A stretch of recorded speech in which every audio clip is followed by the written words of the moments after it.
Good evening, everyone. Welcome back to PyroFalkon's Let's Play Extravaganza, where we are playing SimCity. This will be kind of a short little sequence, and I'm going to be doing a time skip, but I will let you know what I've been up to here. So I've been playing Commander's Corner out, been playing it off camera. The little weird traffic jam issue that was here actually fixed itself, and now it's appearing again. And it's kind of hard to see, although I finally have the camera angle at a pretty good angle here. And you can see the reason that there's this buildup is because there's just this insane traffic jam that leads all the way back to the arcology. I'm not exactly sure why there's so many cars over in the arcology, given that it's not open for business yet, but whatever. But the problem basically works itself out. It's just the traffic is cyclical. As it happens, we can see when the cars start being able to free themselves, they pop out, or maybe they're turning around over there. I'm not really sure what's going on. You can see this ore car is gonna, it disappears into the pile. So I don't know exactly what's going on, but whatever. It really doesn't matter. Now, I realized I made a minor tactical issue with Commander's Corner. Given that I'm trying to save up money to get the TVs to ship them to the arcology, it was kind of dumb to also keep the university going, because if we look here in our city budget, at 10, I've raised everyone's taxes to 10%, so no one's upset. But even with that, education is costing us 10 grand an hour, which is offsetting all industrial progress. And, you know, it's significantly hurting our hourly budget. Now, generally speaking, education is good. It has the trickle-down effect, as we've discussed before. Having high education lowers fires, increases health, lowers crime, because smarter citizens know what to do and not to screw around. But the problem is, in order to save up enough money for televisions to get them sent on, it takes a while. So that's why I've been doing a lot of this off camera. I have been making some minor changes here and there. We've got a second sewage treatment plant here. You know, minor stuff that isn't worth really going into. But one thing I realized to also help balance the cost is that the trade port that we built a couple episodes ago, its only purpose is to take in TVs, and without taking in TVs, there's no purpose. So I closed it down, and the trade HQ here also was closed down because its only purpose was to have trade port. So with these two buildings closed, that saves me about $1,000 an hour. But really the main problem here is the university, because the university is costing me $6,100 an hour, which accounts for about 61% of the education budget. But it's not good to me to just let it go, because even though we are saving up for TVs for the arcology, we do have to think long-term for the rest of the region as well. And since I'm doing this off camera, it doesn't take up any time for you guys. Plus, it lets me play Pokemon Y while running this game in the background, because god damn, Pokemon Y is amazing. Anyway, so my point is, what I am considering doing is shutting down the university, or at least some of these other buildings. I thought about shutting down the dorms, but that's why I tested a few episodes ago whether the number of students increases the rate of your research project, and it seems to. So we can't just shut down everything and activate research projects, because then it's going to take forever to get them done. So what I'm doing here, we've built a few schools. We've built, I think let's go in here. I think we built the School of Law, School of Engineering, School of Law, and School of Science. Right, so there's only 2 schools we didn't build. And in this intervening time, let's jump over here. We have researched the vertical turbine, the the clean coal generator, the clean oil generator, and of course, the detective wing. So we've researched quite a bit, and of course the concentrated solar array was researched by Guth Dragon's Den back when Guth Dragon's Den was not a shell of its former self. So we are going to research the Generation 2 thermal reactor, because eventually, because of power demands, we're going to need a crap ton of power. And since we're going ahead and using nuclear power in this city anyway, it's worth it to just get the Gen 2 thermal reactor to increase power output and decrease our footprint. our physical footprint. So it costs us 300 grand. We're doing that, which again cuts into my budget, and that's what I was saying, that that just slows us down to try to get all these TVs. But again, I'm kind of doing two things at once, which in the guide and in these videos, I've stressed that you want to work slowly. You want to only concentrate at one thing at a time. But in this case, I'm not really trying to solve multiple problems. I'm just kind of doing two things at once, which is unfortunately slowing down one of those things. I'm trying to get save up for TVs, and I'm trying to do research, but research costs money. Now, I could, and I did consider, shutting down the university entirely and focusing all the money into getting those TVs, and then once the arcology is built, switching Guth Dragon or Commander's Corner over, so then it starts doing the research. However, I think this way it's better, at least for me, for my own personal schedule, since I can't record videos every single day. And again, with time skips, shouldn't matter for you guys. It'll be over in a blink of an eye. You can see how fast the Gen 2 thermal reactor is being researched, since we are having like thousands and thousands of students who actually come to the university. So it's not a whole lot of time that's being eaten up. Although now I'm in the red for my hourly budget. That's kind of strange. Well, even though we are in the red for hourly budgets, our transactions are not good. Our alloy has not been shipping out again. Which is a factor of this awful traffic jam that we have going outside of town. As you can see, even in triple speed, the traffic jam does move. It just moves slowly. And I've noticed that Commander's Corner tends to get its money in the very beginning of the day, probably because the traffic is relatively clear and the trading vehicles actually have a way to turn around, which I think is part of the main issue. Without that intersection that I used to have here, the vehicles don't want to turn around without leaving town. And I thought Update 7 fixed that, but there are some things that Update 7 has not fixed. For example, in the intervening time, I have built this large fire station, which has a hazmat truck. That's that yellow-doored building right here. And a short time ago, one of these buildings, I think it's a police station.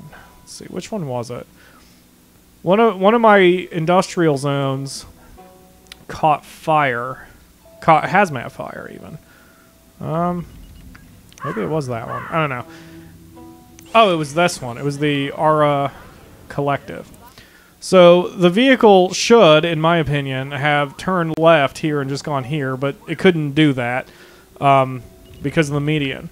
But the path it took. Okay, so here's the start, here's the finish.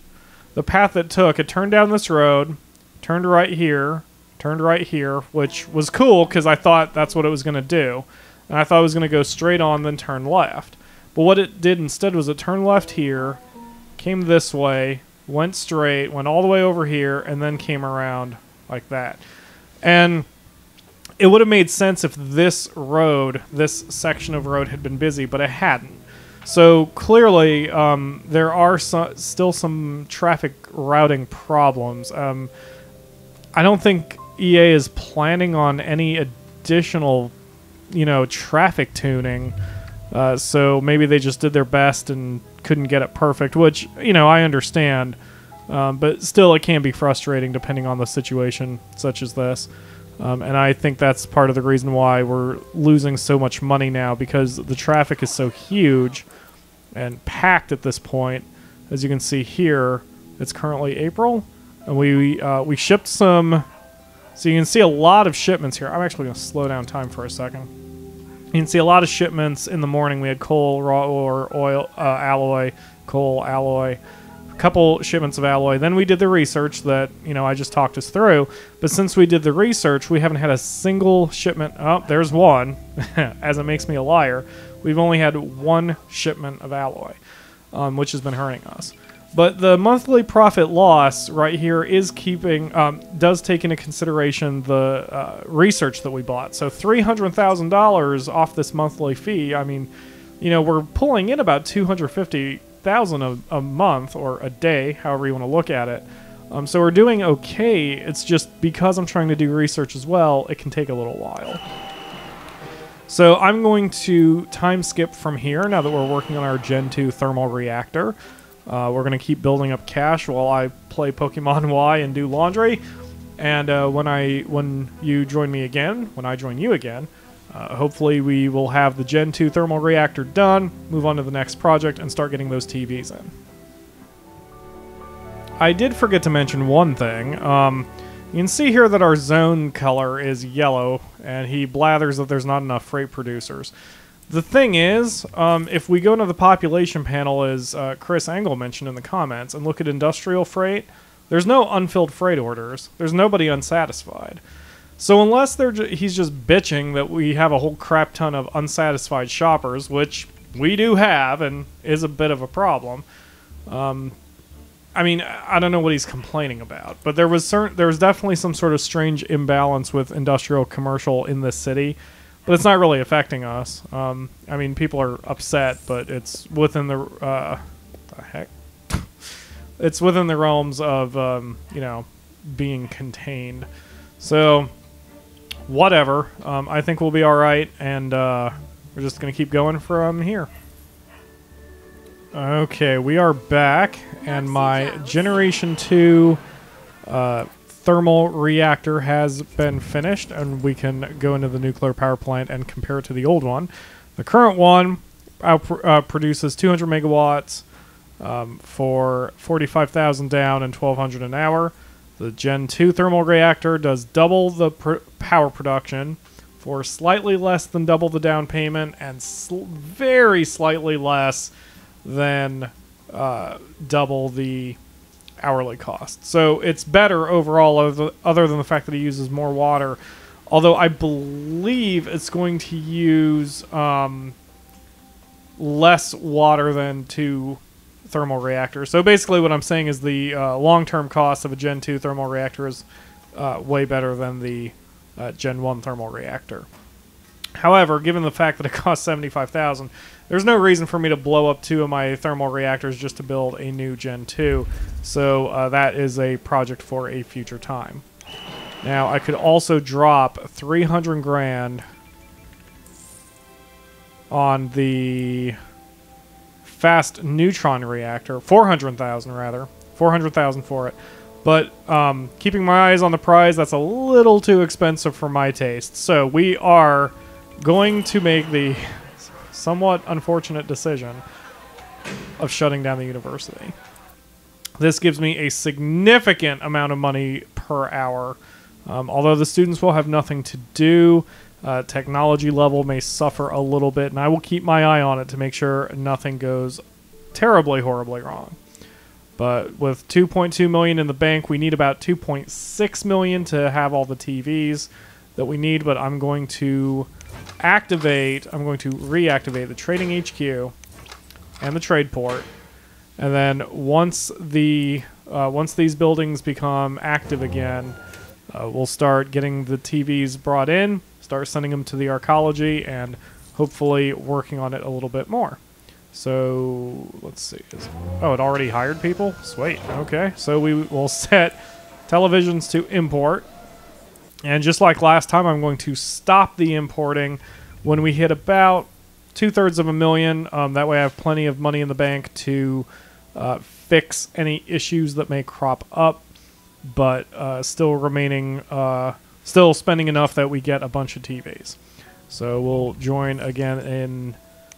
I will join you again once we have something significant or interesting happening to the city. Alright, as we finally have televisions being shipped in and being taken out, you can see, first of all, our bad trade truck traffic jam over here is finally cleared up. But the traffic jam must go in both directions, because here's all the TV delivery trucks trying to get to the arcology, and they too are in this massive, massive traffic jam. But now we're below 2/3 of a million, so I've just turned off importation, switched it to use locally, so we will still keep it and use it. And now we're in triple speed as we watch the trucks go very slowly in the background, the truck tags here. Man, I don't know what's going on with the highway traffic or why there are vehicles going to and from the arcology. I mean, there should not have any reason to go there. But whatever. All those trucks have delivered TVs. Now they're on their way back, but again, running into a massive traffic jam, I assume. But hey, at least TVs have been delivered. So, it still only says 39,000. I guess the number just updates really slow, because that's how many we started with, you know? I wonder, because my initial cost estimates are really off. Why did you drop off some TVs? I told you not to do that. Didn't I? See? Use locally. Anyway, so, you know, I don't know. I would assume the number takes a while to update because, you know, we've seen before in other cities that the number just doesn't match up with the number from other cities for some strange reason. So, even though we have 39,000 TVs now, by playing a while, by simulating it out, hopefully that number will update soon. But for now, again, another time skip until it does, and we can build up our money again till we get about another couple million, buy some more TVs, and just repeat the process until this bloody thing is done. Well, we were doing okay until this bullshit. Devoured by zombies. Devoured by zombies. Devoured by zombies. Devoured by zombies. 42 abandoned buildings. And you can see what kind of a massive hit my treasury took as a result. Ugh. I don't think that is actually preventable. Hopefully the Red Cross helped out since I made a tent of theirs. Alright, is that it? Did I destroy all the abandoned no, that one's abandoned too. Oh, we had an outbreak over here too. Oh, goodness.